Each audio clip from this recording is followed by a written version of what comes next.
आज की यह तकरीर अगर योगी जी स्टेज पर बैठ के सुन लें तो उनकी आंखों में भी आंसू आ जाएं। एक ऐसा वाकया तुम्हें सुनाने जा रहा हूं जिस वाकये को सुनकर हमारे ज़मीर जाग जाएंगे। रात की तारीकी है। हजरत उमर रात के अंधेरे के अंदर गश्त करके देख रहे हैं कि कौन परेशान है। काफी दूर निकल जाते हैं तो एक और परेशान आदमी नजर आता है, घर के बाहर बैठा हुआ और रो रहा है। हजरत उमर उसके पास बैठ गए। जी क्यों रो रहे हो? रोने लगा और कहने लगा, नहीं जानता कौन है। कहता है कि मेरे भाई, जब तुमने एक रिश्ता जोड़ी लिया तो सुनो, मैं बहुत किस्मत का मारा हुआ इंसान हूं। मैं इस झोपड़ी के बाहर बैठा हुआ हूं, अंदर मेरी बीवी रो रही है और इधर मैं रो रहा हूं। कहा क्यों, क्या बात है? कहा मेरी बीवी बहुत ही ज्यादा खूबसूरत है और मेरी गांव का एक बहुत मजबूत आदमी, पैसे में भी मजबूत है, असर और रसूख में भी मजबूत है और ताकतवर भी है। उसके आगे पीछे गुंडे भी रहते हैं। वो शख्स रात की तारीकी में आता है और मुझे मेरा कान पकड़कर घर से बाहर निकाल देता है। फिर वो मेरी बीवी के साथ जिना करता है, मेरी बीवी को मजबूर कर देता है गलत काम करने के लिए। नहीं तो वो मुझे और मेरी बीवी दोनों को मारने की धमकी देता है। मेरी बीवी डर जाती है और मारे डर के वो सब कुछ कर लेती है जो उसका ज़मीर उसको गवारा नहीं करता। ओह, ये प्रॉब्लम है। अभी आया था, हाँ आया था और गलत काम करके चला भी गया। हजरत उमर ने कहा, मेरे भाई सच बताओ अब वो कब आएगा? कहा वो एक दिन छोड़कर आता है, आज आया है, गलत काम करके चला गया है, अब वो कल नहीं आएगा, परसों आएगा। अमीरुल मोमिनीन की नजरें आसमान की तरफ उठी और दिली दिल में कहा, इलाहुल आलमीन, कितना लाचार बे अमीरुल मोमिनीन हो। मेरे दरबार खिलाफत में, मेरे दौरे खिलाफत में एक गैर मुस्लिम आदमी के ऊपर जुल्म हो रहा है और इस इलाके का मालिक मैं हूं। हजरत उमर फारूक का यह वाकया योगी और मोदी दोनों के लिए चैलेंज है। मेरे दौरे खिलाफत में एक आदमी मजबूर है और वो भी इतनी बड़ी मजबूरी कि उसकी औरत की इज्जत लुटती है और बेचारा मजबूर और गरीब आदमी कुछ नहीं कर पाता। इस बात को दिल में सोचा, कहा कि सुनो, परसों जब वो आएगा तो 2-3 काम करना बस।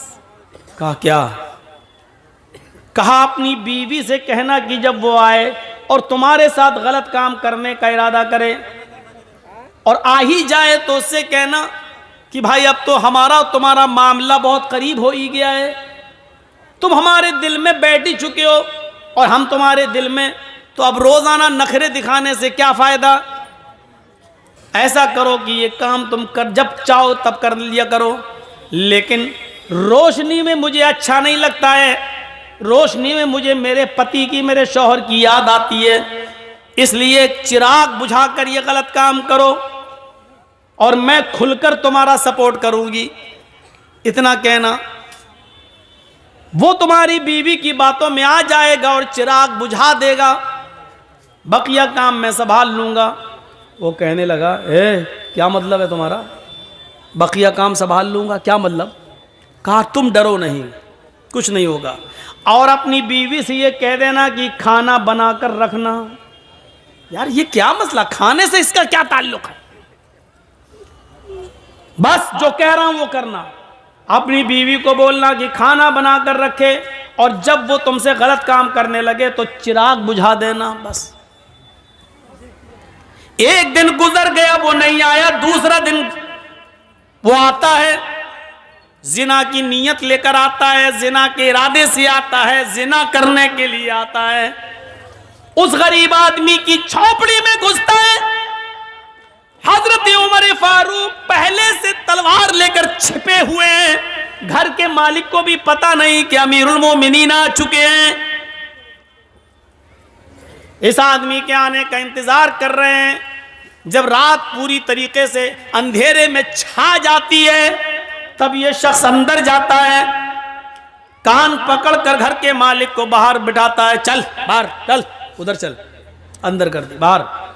खुद अंदर जाता है, चिराग जल रहा होता है। बीवी ने आज मुस्कुरा कर कहा, अब आपसे क्या पर्दा करूं, हमारा आपका मामला तो अब रोज का हो चुका है। सुनो, ऐसा करो भाई, अब तुम करते ही हो गलत काम तो खुल के करो, लेकिन चिराग बुझा दो, क्योंकि चिराग जलता है तो मुझे शौहर का प्यार याद आता है। मैं चाहती हूं कि अपने शौहर को भूल जाऊं और तुम्हारी आगोश में आ जाऊं। अंधेरा कर दो।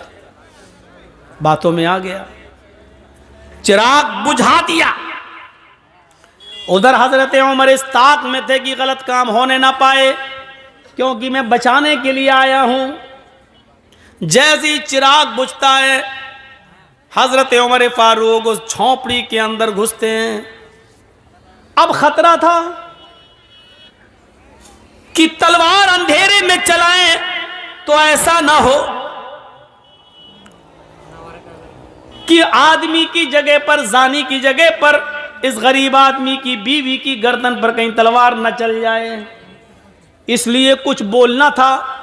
हजरत उमर अंदर घुसे और खांसे वो समझा कि इसका पति आ गया अंदर।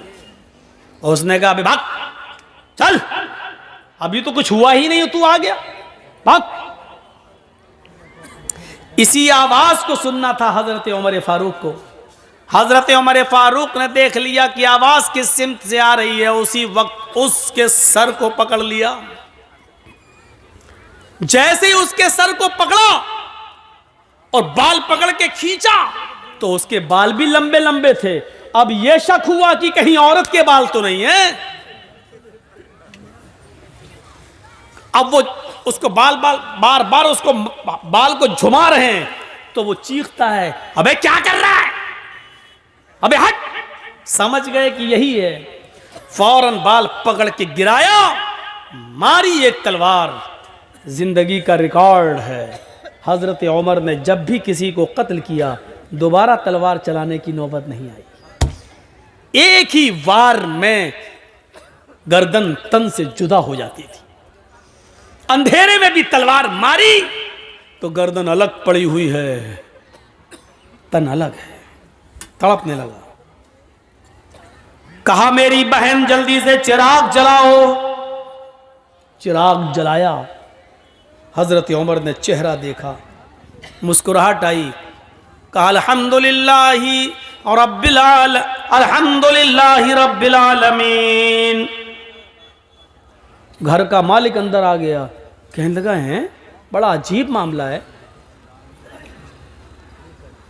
किसी मरे हुए आदमी को देखकर इन्ना लिल्लाह पढ़ा जाता है मुसलमानों में, और यह अल्हम्दुलिल्लाह पढ़ रहा है, मामला क्या है? कहा, मेरी बहन जल्दी से चिराग जलाओ। चिराग जलाया गया, शक्ल देगी तो कहा, अल्हम्दुलिल्लाहि रब्बिल आलमीन। इधर आओ मेरे भाई, अंदर क्या बाहर क्या खड़े हो, तुम्हारा काम हो गया है। मार दिया, कत्ल कर दिया क्या? अरे अगर यह अमीरुल मोमिनीन को, उमर को पता चल गया तो मुझे भी कत्ल कर दिया जाएगा। ये तुमने क्या किया? एक और मुसीबत तुमने हमारे लिए खड़ी कर दी। हजरत उमर ने मुस्कुराते हुए कहा, पहले खाना लगाओ। लाश रखी हुई है, गर्दन कटी पड़ी हुई है, खून वहीं पर ताज़ा ताज़ा पड़ा हुआ है, और हजरत उमर वहीं बैठकर खाना खा रहे हैं लाश के पास। वो यहूदी बार बार देख रहा है कि ये कौन सी दुनिया का आदमी है, लाश के पास तो खाने की हिम्मत नहीं पड़ती और ये खा रहा है। और ये मुसलमान भी है, मुसलमान तो किसी के मरने के बाद इन्ना लिल्लाह पढ़ते ही अल्हम्दुलिल्लाह पढ़ रहा है। और कत्ल ही करना था तो चिराग क्यों बुझवाया इसने? चिराग जलता तो अच्छी तरीके से पहचान सकता था और मारने में आसानी रहती, लेकिन इसने चिराग बुझाने के लिए क्यों कहा? हजरत उमर फारूक जब वहां से जाने लगे तो उसने पैर पकड़ लिए।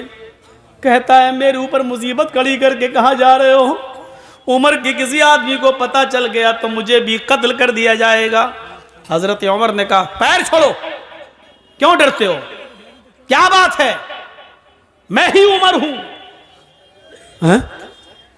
हाँ मैं ही उमर हूं, मैं सिर्फ मुसलमानों का अमीर नहीं हूं, गैर मुस्लिमों की परेशानियों को दूर करना भी हमारी जिम्मेदारी है। हमारे हुदूद में आते हो तुम, हमारे भी आदमी आएंगे, इस डेड बॉडी को उठा के ले जाएंगे, आपको घबराने की जरूरत नहीं है। अब उसकी जान में जान आई। हजरत उमर जाने लगे तो कहा कि जाऊं? उसने कहा जा रहे हो, लेकिन 2-3 बातें अगर बता सकते हो तो बता दो। कहा क्या?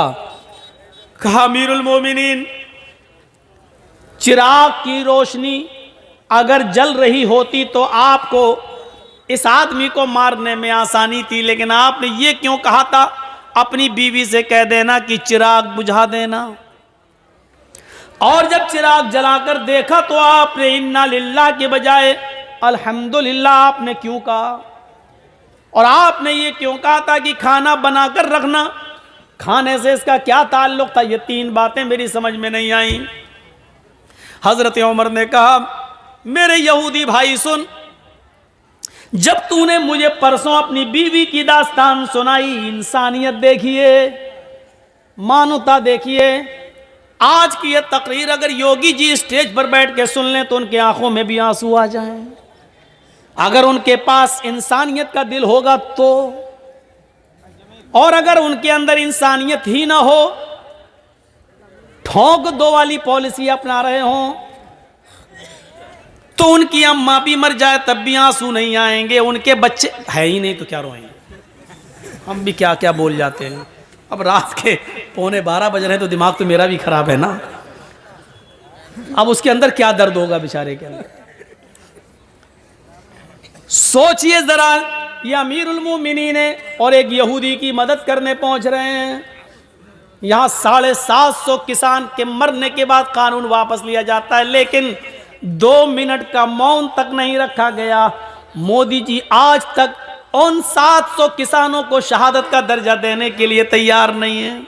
ये राजनीति क्या क्या गुल खिलाती है।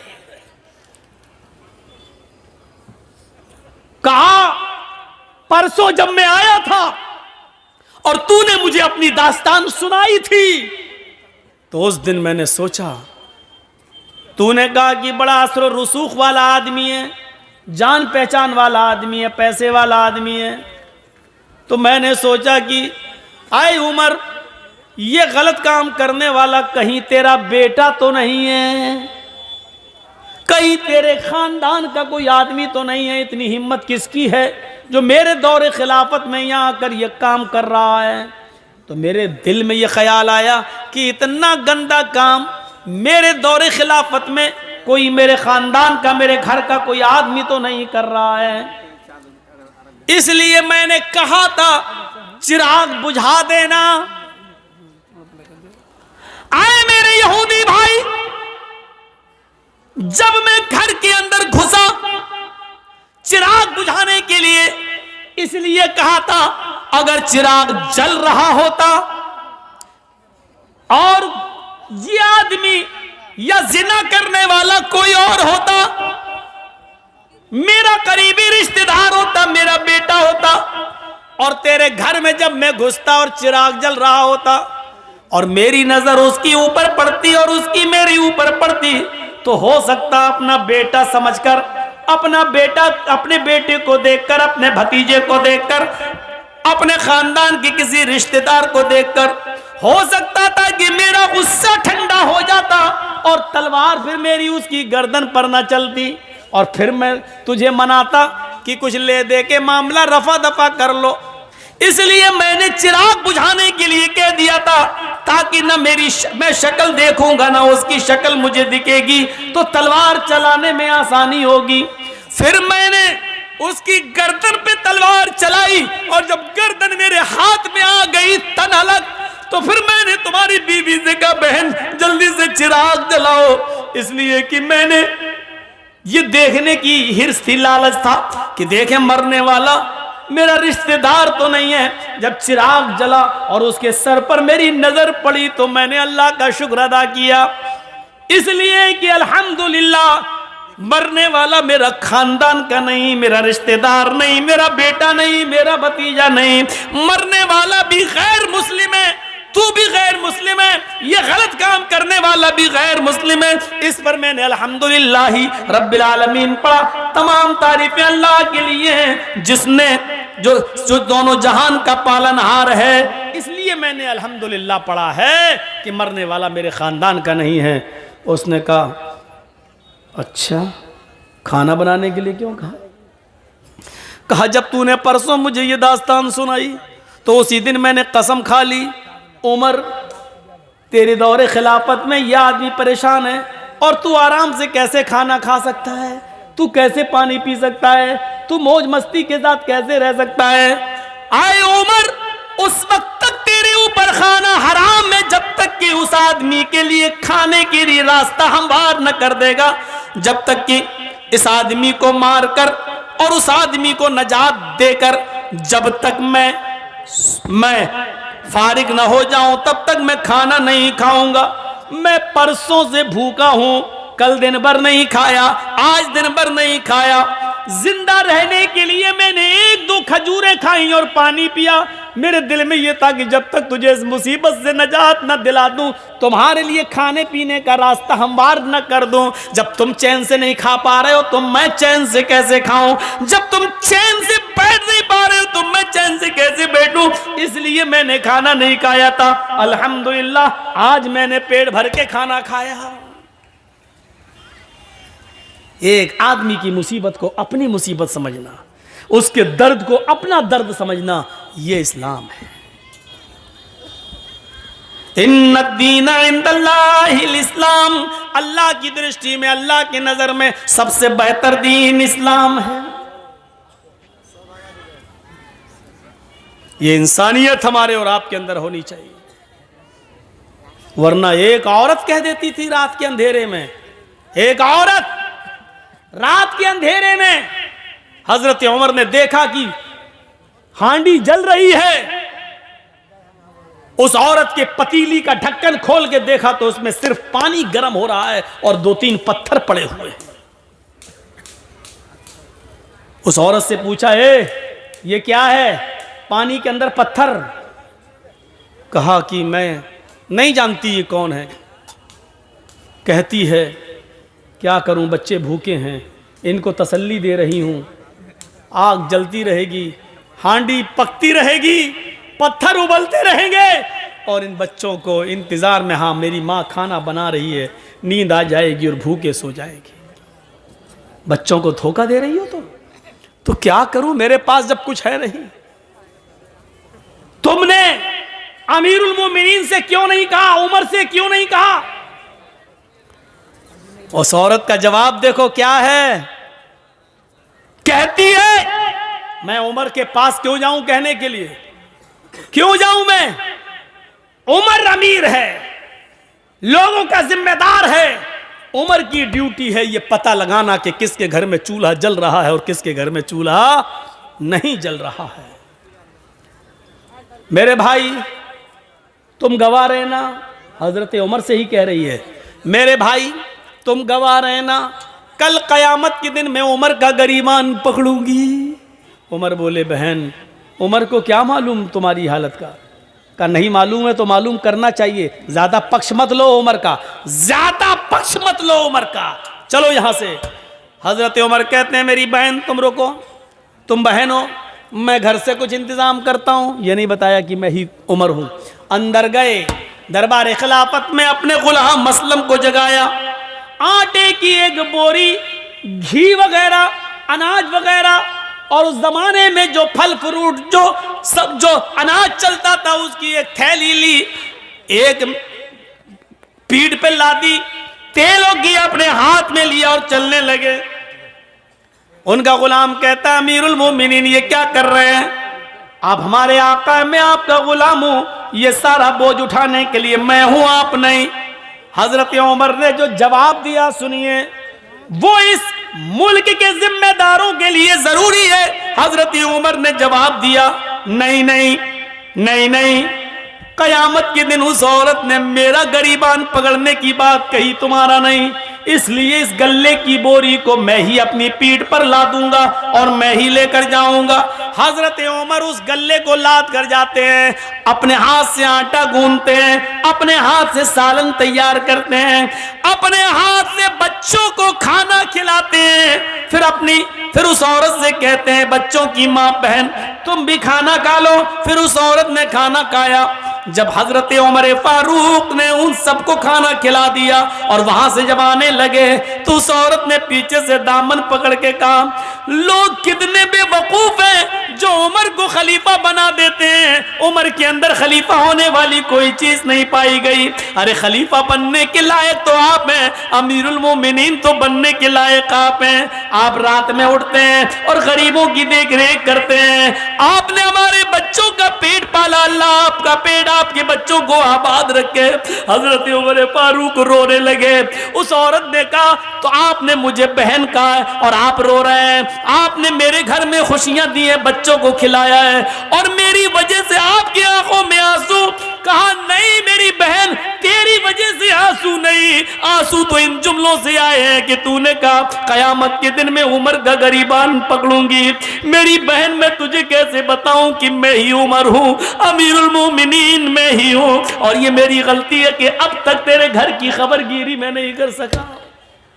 मेरी बहन कयामत के दिन अब मेरा गरीबान मत पकड़ना। मेरी बहन अल्लाह के दरबार में इतनी गवाही दे देना कि मेरा एक जुमला जब सुना तो इसने मेरे बच्चों को खिला दिया था और अपनी जिम्मेदारी पूरी की। क्या जिम्मेदार देखिए कैसा था, वो अपनी जिम्मेदारी को समझता था।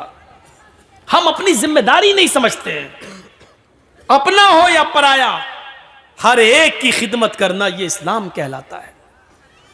यही इस्लाम का दर्स है, यही इस्लाम है, इसी इंसानियत का नाम इस्लाम है। हम भूल जाते हैं, हम फरामोश कर देते हैं। 4 साल हो जाते हैं हजरत उमर फारूक को। 10 साल तो खिलाफत की है, 10 साल में 4 साल ऐसे गुजरे कि रात के अंधेरे में रोजाना एक घर में जाते। एक सहाबी है हजरत तुफैल दौसी, कबीले दौस से उनका ताल्लुक। उनको शक होता है कि उमर ये रात को रोजाना कहां जाते हैं। पूछ पूछ के थक गए, लेकिन हजरत उमर ने नहीं बताया कि मैं रात को कहां जाता हूं। एक दिन तुफैल दौसी को तजस्सुस सूझ गया, देखें कहां जाता है उमर। रात की तारीकी में, रात के अंधेरे में जासूसी करने लगे। हजरत उमर आगे आगे जा रहे हैं, तुफैल दौसी पीछे पीछे पेड़ से छुप छुप के कि उमर मुझे देख न लें। हजरत उमर दाएं बाएं देख रहे हैं, लेकिन इनको पीछे का कोई आदमी दिखाई नहीं दे रहा है। चल दिए 4-5 मील दूर एक बियाबान आबादी में, आज बियाबान जगह आ जाते हैं।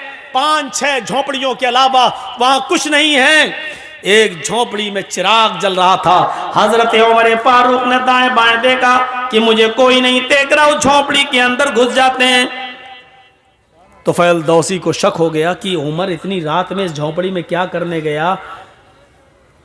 इंसान की फितरत है, रात के अंधेरे में आप भी अगर दाएं बाएं देखें और कोई ना आपको देख रहा हो, चुपके से आप किसी घर में घुस जाएं, वो भी रात के अंधेरे में, तो मेरे दिल में तो तरह तरह के ख्यालात उठेंगे ही कि आप क्यों गए, इतनी रात में क्यों जा रहे हैं।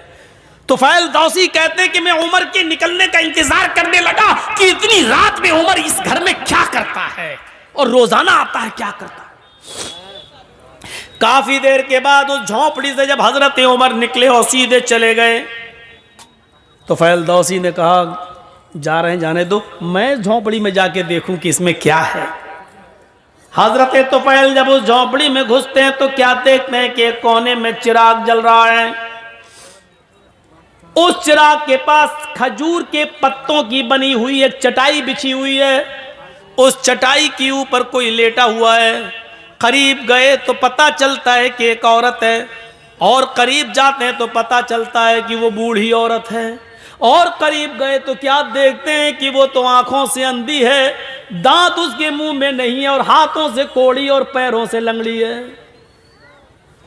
हजरत तुफैल उसके पास बैठ जाते हैं और कहते हैं माँ। उसने कहा जी क्या मैं तुमसे कुछ पूछना चाहूं तुम बताओगी? उसने कहा बोलो बेटा। कहा ये आदमी जो तुम्हारे पास आया है और अभी अभी यहां से गया है, ये कौन है? क्या तुम इसको जानती हो? क्या तुमने कभी इसको देखा है? कहा नहीं, मैं आंखों से अंधी हूं, मैं क्यों मैं कैसे देख सकती हूं? कहा मां मुझे जल्दी बताओ कि ये आदमी यहां आता है तो कम से कम तुम्हें बताया तो होगा कि मैं कौन हूं। कहा नहीं मेरे बेटे, ये आदमी यहां 4 साल से बराबर कंटिन्यू आता है, चाहे कितनी बारिश हो, चाहे कितनी आंधी हो, चाहे कितना तूफान हो, चाहे कुछ भी हो, लेकिन ये यहां जरूर आता है। लेकिन 4 साल से आज तक इसने मुझे अपना नाम नहीं बताया।